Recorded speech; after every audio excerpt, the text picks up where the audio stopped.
आज के युवा को दो चीजें बिल्कुल साफ समझनी चाहिए।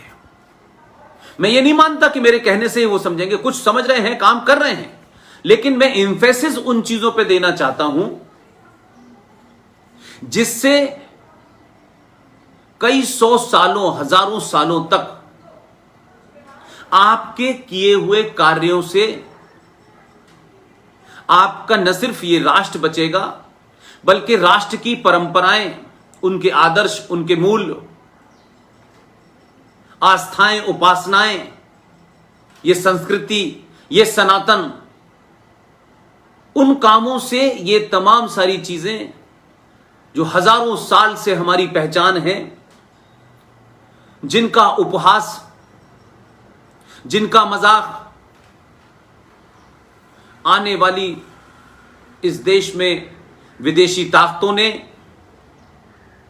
चाहे वो लुटेरे मुगलों की शक्ल में हो, अब्दाली की शक्ल में हो, औरंगजेब की शक्ल में हो, बाबर की शक्ल में हो, गौरी की शक्ल में हो, गजनी की शक्ल में हो, ये तमाम सारे लोग आए, उससे पहले और भी लोग आए। और एक बात समझिए कि पूरी दुनिया में जितने हमले भारत पे और जितने लोग भारत आए, वो किस लिए आए थे? क्या उनके मन में था भारत आने के प्रति? क्या वो ज्ञान के लिए आए थे? क्या वो हुकूमत करने आए थे? या फिर कौन सी ऐसी चीज थी कि हर कोई भारत आया? भारत आने के पीछे की मनोदशा क्या थी? ये सब लोग इसलिए आए कि ना इनके पास कोई संस्कृति थी, न कोई सिविलाइजेशन थी, न कोई आदर्श थे, न मूल्य थे, न कोई सभ्यता थी। इन सब को लगा कि दुनिया का सबसे रिच, अमीर, संसाधनों में जिसे प्रकृति ने नवाजा है, इस भारतवर्ष में 5 मौसम होते हैं जो दुनिया में नहीं होते। इस भारत को कभी सोने की चिड़िया कहा जाता था? हमने देखा नहीं। सबसे ज्यादा नदियां हैं, पहाड़ हैं, समुद्र है। कोई ऐसी चीज नहीं है जो सृष्टि के अंदर हो और हमारे पास ना हो। यहां के लोगों का ज्ञान, यहां के ऋषि मुनियों की खोज, और जब लोग शायद सभ्यताओं का मतलब नहीं जानते थे, ज्ञान का मतलब नहीं जानते थे, जब लोग टेंट में रेगिस्तान में रह रहे थे, जब लोग जंगलों में रह रहे थे, तब भी इस धरती पर ऋषि मुनि जंगलों में, पहाड़ों पर तपस्या करते थे, ज्ञान अर्जित करते थे। लेकिन आप जब बहुत आदर्श स्थिति में पहुंच जाते हैं, जब आपको लगता है कि जैसे आप हैं वैसे ही पूरी दुनिया होगी, तो आपको संसार के जो परपंच होते हैं, झूठ, मक्कारी, फरेब जो होते हैं, धोखे होते हैं, लालच होते हैं, ये शब्द क्योंकि आपके सरोकारों से कहीं इनका आमना सामना नहीं हुआ था, इसलिए आपके ये शब्दावली नहीं थी आपके। जैसे आपके इतिहास में, आपके साहित्य में तलाक शब्द नहीं मिलता, है ही नहीं शब्द, क्योंकि ये भारत की सांस्कृतिक और सनातनी परंपरा में ये शब्द ही नहीं है। इसी तरीके से ऐसी कई चीजें हैं जो भारत की धरती, भारतवर्ष, जो बहुत दूर दूर तक का अफगानिस्तान, पाकिस्तान, ये तमाम पूरा इलाका, ये सारी की सारी सभ्यताएं आप ही की थीं।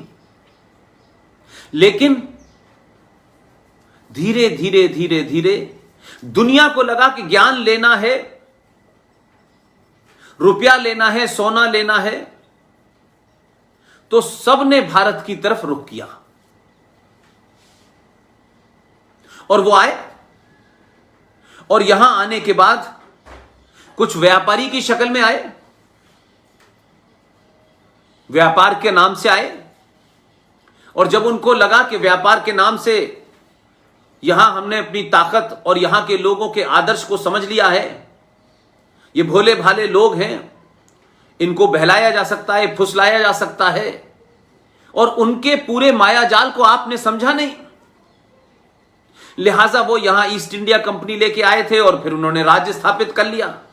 लेकिन उनसे पहले कुछ लुटेरे, बलात्कारी, डाकू, डकैत, छुट भैये नेता, ऐसी लोग भी आए न जिनके पास सभ्यता थी, न ज्ञान था। उनको यहां आने के बाद उन्होंने लूटा, वो लूटते थे। यहां उन्होंने कोई यूनिवर्सिटी बनाई हो, यहां के संसाधनों को बचाया हो, ऐसा कुछ उनका नहीं था इरादा। वो तो लूटने आए थे, जैसे सोमनाथ का मंदिर लूटने आया था। ये औरंगजेब, ये जहीरुद्दीन बाबर यहां क्या करने आए थे? लूट के और ले जाना चाहते थे। इसलिए आज हम जिन परिस्थितियों में हैं, जिस हालात, जिस मोड़ पे यह देश खड़ा है, आज के युवा की जिम्मेदारी ज्यादा है। और शायद इसलिए भी है कि जो हमारे समय में संकट था, आज से 25-30 साल पहले, 40 साल पहले जो संकट था, वो आज आपके समय में नहीं है। हमारे समय में एक रेडियो था जिसे सरकार चलाती है, टेलीविजन बहुत बाद में आया, चंद अखबार थे जो सरकार के चाटुकार थे। तो कम्युनिकेशन और इंफॉर्मेशन का सिलसिला नहीं था। उससे हुआ यह कि आप दुनिया में क्या हो रहा है, आपके अपने समाज में क्या हो रहा है, आपके इतने बड़े विशाल देश में क्या हो रहा है, इसकी कोई खबर ही नहीं थी, इंफॉर्मेशन नहीं थी आपके पास।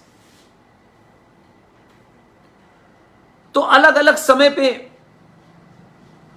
अलग अलग तरीके से, अलग अलग विषयों पे, घटनाओं पे लोगों ने अपना ज्ञान दिया, और क्योंकि आप भोले भाले लोग थे, आपने मान लिया। लिहाजा 1947 से पहले क्या हुआ, उस पर बहुत बहस हो चुकी है, लेकिन बीच बीच में कुछ मुद्दे ऐसे हैं जिन्हें मैं आज के जब पस मंजर में देखता हूं, आज के परिप्रेक्ष्य में देखता हूं, तो मुझे लगता है कि उसका जिक्र सिर्फ रेफरेंस के लिए करना चाहिए। तो मैं आज के युवा से यह चाहता हूं, सरकार ने कोई कानून बनाया, सरकार ने कोई पॉलिसी बनाई, कोई जीएसटी बनाई, इनकम टैक्स का कुछ बनाया, ये जो छोटे छोटे एडमिनिस्ट्रेटिव इश्यूज हैं, इन पे आंदोलन करना बंद करिए। मुझे लगता है युवाओं की जो शक्ति है, उसको शायद डाइवर्ट करने की यह कोशिश है,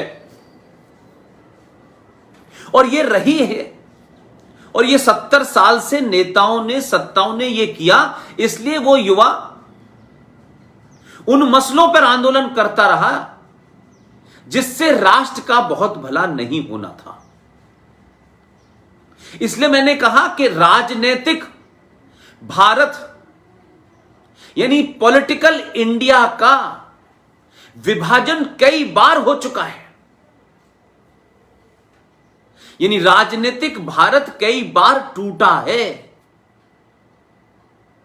लेकिन आध्यात्मिक भारत अभी नहीं टूटा है। आपको ताज्जुब लगेगा जो बात मैं कह रहा हूं। आज भी अफगानिस्तान बन गया, पाकिस्तान बन गया, बांग्लादेश बन गया और बर्मा चला गया, ये तमाम सारी चीजें चली गई। इस राजनीतिक भारत के टुकड़े तो हुए, लेकिन पाकिस्तान बन गया, अफगानिस्तान बन गया। लेकिन अफगानिस्तान में बुद्धा की मूर्ति यह बताती है, जिसे हो सकता है कुछ मजहबी उन्मादियों ने, अज्ञानी मजहब के तथाकथित मानने वालों ने उस बुद्धा की मूर्ति तोड़ दी हो, लेकिन जो जीवन शैली है उसे बदल नहीं पाए। पाकिस्तान बन गया, एक जमीन का टुकड़ा ले लिया, लेकिन तक्षशिला वहीं है, मोहनजोदाड़ो वहीं है, हिंगला माता आज भी है, वहां पूजा हो रही है, शारदा माता वहीं है, उस पे कोई दिया जला रहा है, वहां कुछ लोग पूजा कर पा रहे हैं तमाम अत्याचारों के बावजूद भी। इसलिए उसका दूसरा बड़ा रूप क्या है कि हमारी संस्कृति और हमारी आस्था, हम क्या थे क्या हैं, इस सब के बावजूद भी कि पाकिस्तान एक इस्लामिक देश बना, बांग्लादेश इस्लामिक हो गया, वहां हिंदू, सिख, पारसी जो 29% थे बांग्लादेश में, घट के 7% रह गए, 7% रह गए। वहां भी जिहादी और इस्लामिक आतंकवादियों ने कई घटनाएं की और हर रोज कोई ना कोई घटनाएं आती हैं जिसका के जिक्र नहीं होता। पाकिस्तान में भी हिंदू हो, सिख हो, पारसी हो, ईसाई हो, बौद्ध हो, जैन हो, जो वहां उस इलाके में पहले से रहते थे वो भी 23% थे, वो घट के भले ही 1.5% रह गए हो, लेकिन आपकी सभ्यता और संस्कार और सरोकारों को, हर वो मिट्टी जिसको आपने इस्लामिक नाम दे दिया हो, वो भी हमारे सरोकारों को, हमारी आस्थाओं को और इस मिट्टी से उपजी हजारों साल पुरानी सभ्यता और परंपरा के कारण भी, जो सबसे बड़ी बात हुई जिसकी तरफ हम शायद देखते नहीं हैं या हम लोग कभी बात नहीं करते,